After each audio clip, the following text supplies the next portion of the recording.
우회전할 준비하세요. 우회전하세요.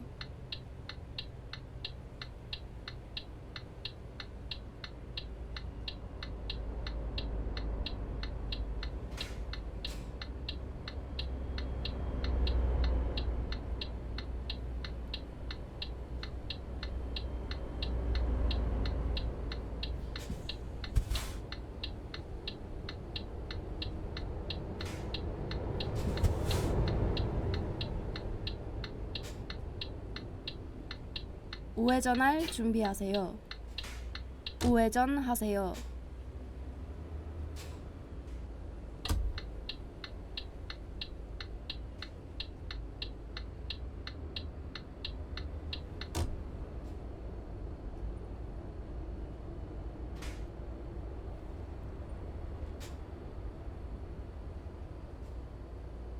우회전할 준비하세요.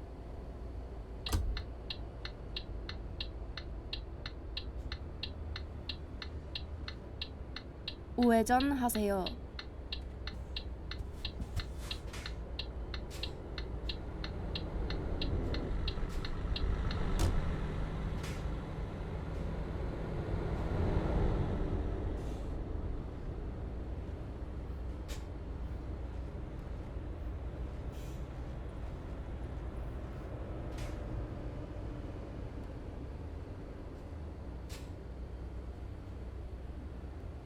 우리의 삶은 항상 문명사적인 관점에서 봐야 하거든요.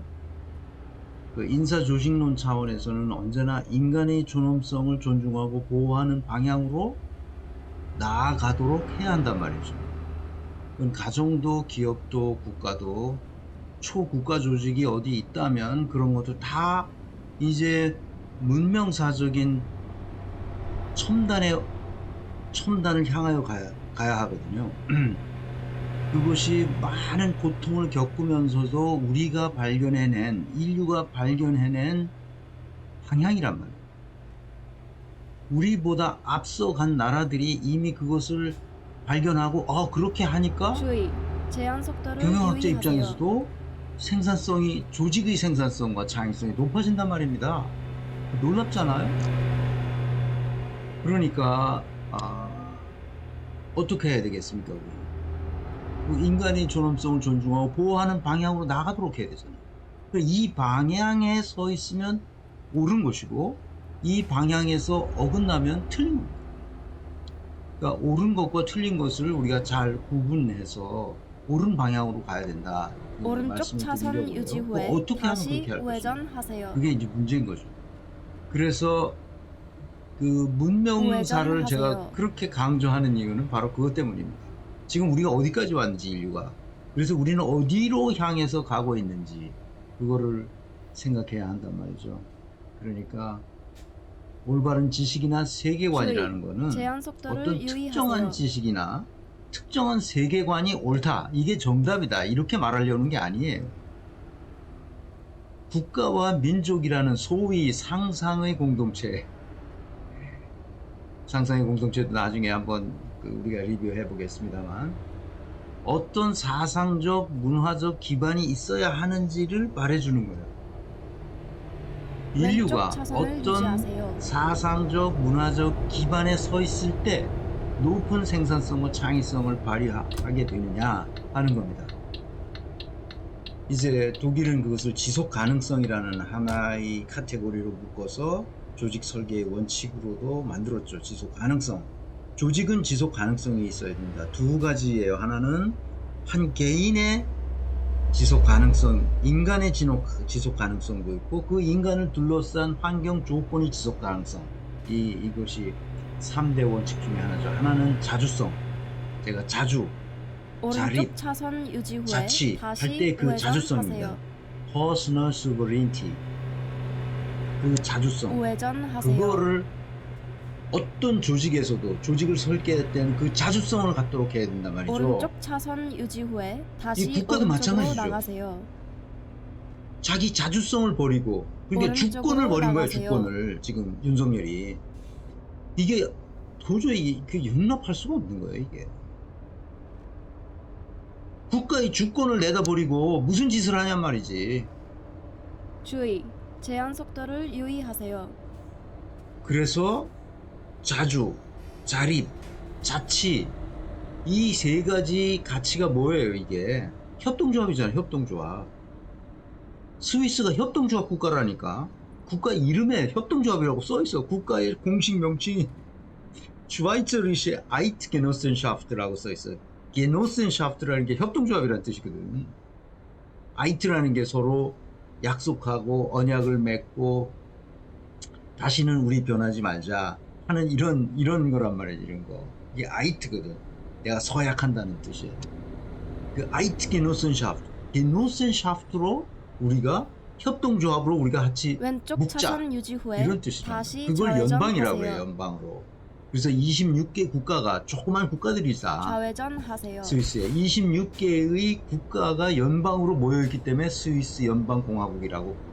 그게 바로 슈바이처리시예요. 슈바이처리시라는 말은 독일어로 스위스 지역에 사는 사람들의 그런 말이에요. 그건 다른 이제 옛날 라틴어로 헬베티카 뭐 이런 말인데 그건 필요 없고 슈바이처리시예요.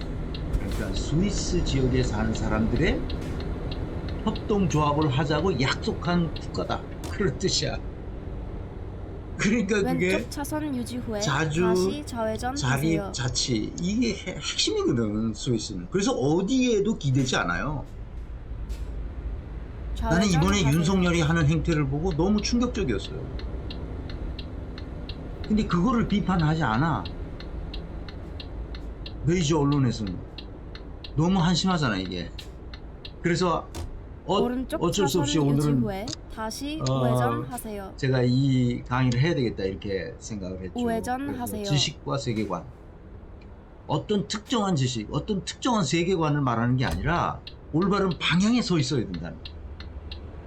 이 방향으로 쓰는 여러 지식과 여러 세계관들이 있을 거 아니야?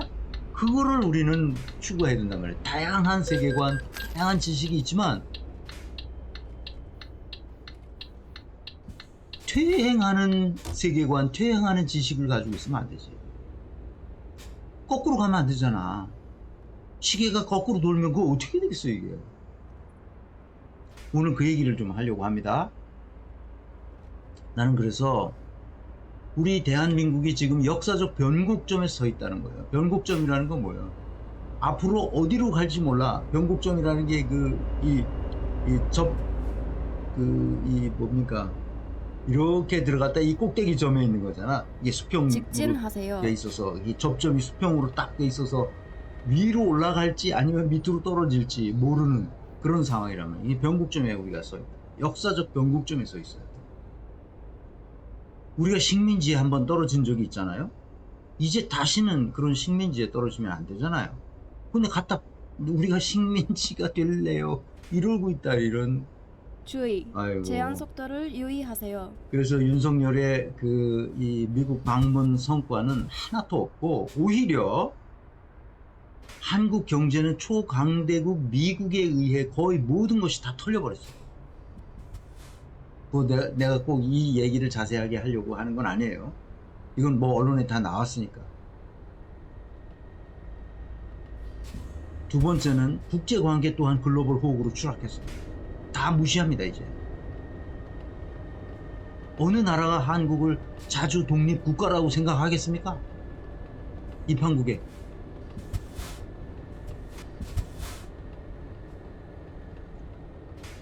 말이 안 되는 겁니다. 윤석열의 행동을 보면 잘못된 지식과 잘못된 세계관을 가지고 있기 때문에 세상이 어떻게 돌아가고 있는지 지금 이 시대에 그걸 전혀 모르는 거예요. 그러니까 바보 같은 짓을 하는 거죠. 예전에 그 김영삼이 박근혜를 보고 뭐라 그랬냐면 칠푼이라고 그랬거든. 그거 칠푼이 아니야, 칠푼이. 윤석열의 행동을 보면서 내가 다 얼굴이 뜨거워졌어요. 어떻게 저런 인간이 저런 지위에 앉아 있을까 싶었어요. 이게 심각한 문제거든요. 주의, 제한 속도를 유의하세요. 미국이라 그러면 아마 미군이 싸는 똥오줌도 아주 맛있겠다고 생각할 사람 같아. 내가 보기엔. 바이든 같은 노회한 정치인이 도대체 윤석열 같은 애송이를 뭐라고 생각하겠습니까? 다 베껴 먹은 거죠.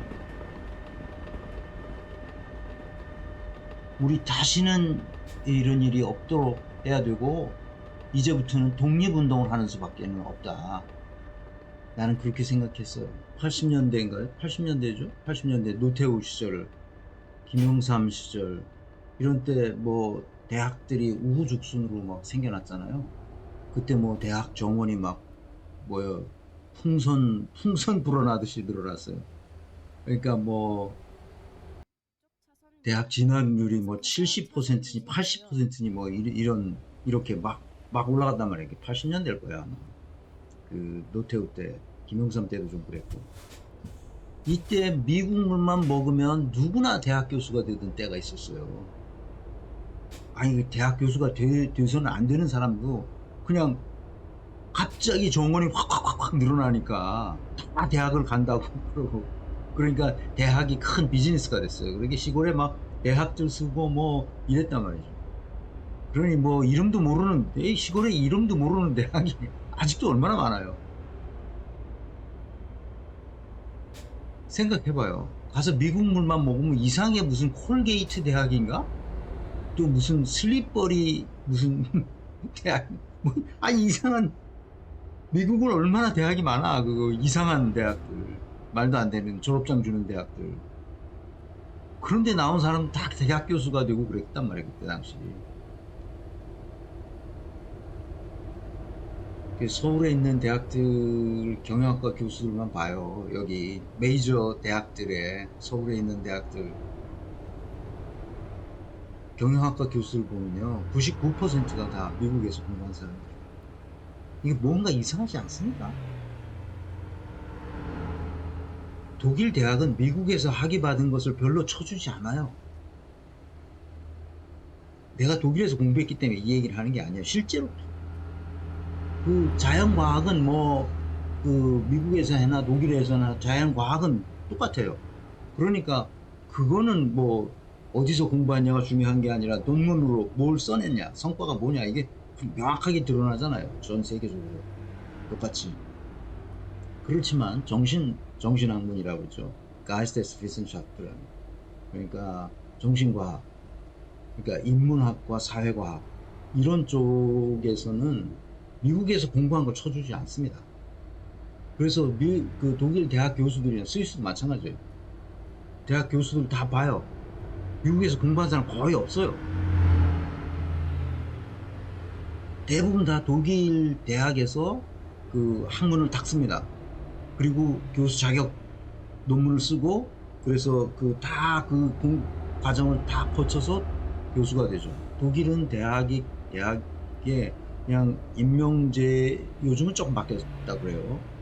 그 이제 유럽 연합이 이렇게 통합되는 과정에서 학제를 다 똑같이 해야 되기 때문에, 그래서 일반 대학에서 그 박사 학위를 받고 교수가 돼서 이제 말하자면 경력이 차면 이제 정교수가 되는 그런 시스템이라고 제가 들었는데, 제가 있을 때만 해도 그래도 이제 교수 자격 논문을 써야 됩니다. 하빌리타치온이라는 교수 자격 논문을 써서 그게 그 사회에 엄청난 성과를 가져온다는 사실이 입증이 돼야만 이제 교수 자격을 받게 되고, 정식 교수 자격이 되고, 그러면 대학에서 학생들을 가르치는 교수가 아니어도 그분은 교수 신분이기 때문에 그 평생 이제 교수가 되고 죽어도 교수가 되는 거예요. 교수 그 자격증을 받은 거죠. 교수 자격증이. 그래서 독일 대학에서 미국에서 공부한 건 별로 알아주지도 않습니다. 그러니까 이게 독립된 뭐가 있어야 되는데 우리는 전부 미국물 먹지 않으면 아무것도 할 수 없는 세상이 됐단 말이죠. 이게 너무 한심한 거예요. 그러니까 김현철 교수가 협상의 전략이라는 아주 두꺼운 책, 한 700페이지가 넘는 책을 썼어요. 근데 이 양반이 그 두 번째 그 문재인 정부의 두 번째 통일부 장관을 했다고, 이 책을 너무 잘 쓴 거야. 내가 그걸 읽어보고 그렇게 세계사의 흐름을 알 수 있게 협상에 관한 얘기를 다 갖다 놨어요. 그래서 이게 참 잘 쓴 책이다. 나도 그렇게 생각하고 있었는데 통일부 장관이 됐어요. 그 북한과 통일과 관련된 이제 그 협상을 하도록 아마 문재인 정부에서 기용을 했던 것 같아요. 이 책이 그 남북 관계에 관해서 전문가예요, 이 양반이. 그런데 결국은 뭐 책은 잘 썼는데 본인이 통일부 장관으로서는 한 일이 없어. 그래서 남북 연락 사무소 다 폐쇄 폭파하고 뭐 그런 거에 대한 책임을 좀 물어놨는데 이 책을 보고 제가 누구죠? 빌리 브란트가 동독 또는 이 소련 또는 폴란드 이런 동구권 세계와 협상을 하면서 주변 강대국들이 있잖아요. 그 영국, 프랑스는 오른쪽 물론이고 차선 유지 후에 다시 저기 오른쪽으로 뭡니까? 나가세요. 미국, 특히 미국이 유럽을 사실 그때만 해도 2차 세계대전 후에 얼마 안 지났기 때문에 유럽을 지배하고 있었단 말이에요. 그런데 에곤 바르는 누구냐 하면은 빌리 브란트의 특별 보좌관이었거든요. 통일 문제를, 동서독 통일 문제를 기획하고 그것을 아주 차근차근히 실행해 갔던 아주 훌륭한 참모였죠. 그런데 이 양반이 헨리 키신저에게 가서 한 말이 있어요. 왜냐하면 오른쪽 차선 유지 후에 다시 오른쪽으로 나가세요. 미국은 유럽 전체를 사실상 지배하고 있던 상황이고 우회전할 그래서 준비하세요. 우회전하세요. 유럽 특히 서방 국가들의 동맹 체제로 공산주의 체제를 대항하고 있었는데 그것을 주도하는 국가가 미국이었는데 독일이 나서서 그 장벽을 말하자면 그 냉전 시대를 무너뜨리는데 그 이니셔티브를 쥐려고 하는 것을 미국의 헨리 키신저와 닉슨 대통령은 그것을 싫어했어요. 왜냐하면 자기 영향력이 줄어드니까. 그래서 닉슨이 데탕트라는 뭡니까? 데탕트라는 게 긴장 완화 아니에요. 그래서 좀 따뜻하게 하자. 우리가 너무 이렇게 냉전에 하지 말고 그렇게 해서 데탕트라는 정책을 닉슨이 추진하고 있으니까 누굽니까? 이 빌리 브란트가 하는 거를 못하게 할 수도 없고 그렇지만 헤게모니 쟁탈전에서 소독이 그것을 헤게모니를 잡으면 안 되니까 그걸 못하겠어요. 하지 마라. 계속 방해했단 말이죠. 그런데도 빌리 브란트가 동방 정책을 쓰면서 그거를 막아내면서 뭡니까? 동방 정책을 계속 추진했단 말이에요. 에곤 바르를 헨리 키신저를 찾아가서 우리가 이런 정책을 쓸 거다. 우회전할 걸 얘기하니까 준비하세요. 당연히 키신저가 못하게 하죠. 위험하다. 그렇게 하지 마라.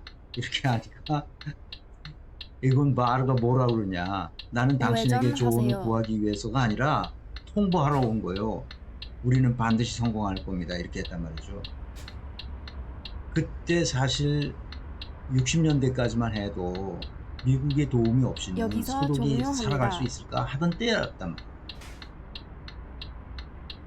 그런데 이런 용기를 냈거든, 빌리 브란트가. 우리는 내가 지난 시간에도 얘기했지만 왜 미국을 자꾸 기대냔 말이야.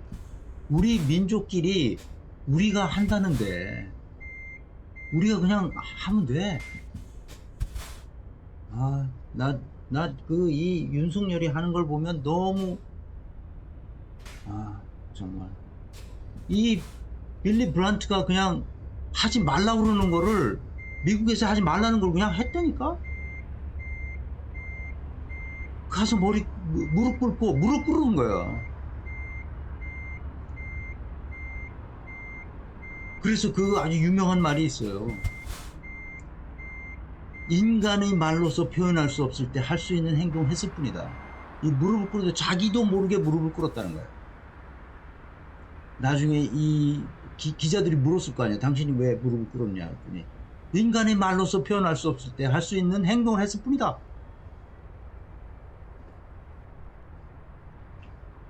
이런 정신을 가지고 있었단 말이지. 자기가 한 일도 아니야. 자기는 우리 나치와 싸웠다고. 노르웨이의 그 나치 저항하다가 붙잡힐까봐 노르웨이로 도망가가지고 노르웨이 국적을 바꿔가서 거기서 총 들고 나치 군대와 싸운 사람이야, 이 사람이. 자긴 잘못한 게 하나도 없지. 그런데 자기 민족이, 자기 국가가 그런 짓을 한 것에 대해서 무릎 꿇고 사과했다. 일본이 무릎 꿇는 걸 자기는 그럴 수 없다. 자기는 그거를 받아들일 수 없다. 일본을 무릎 꿇게 하는 거는 받아들일 수 없다 그러잖아. 윤석열이. 정신이.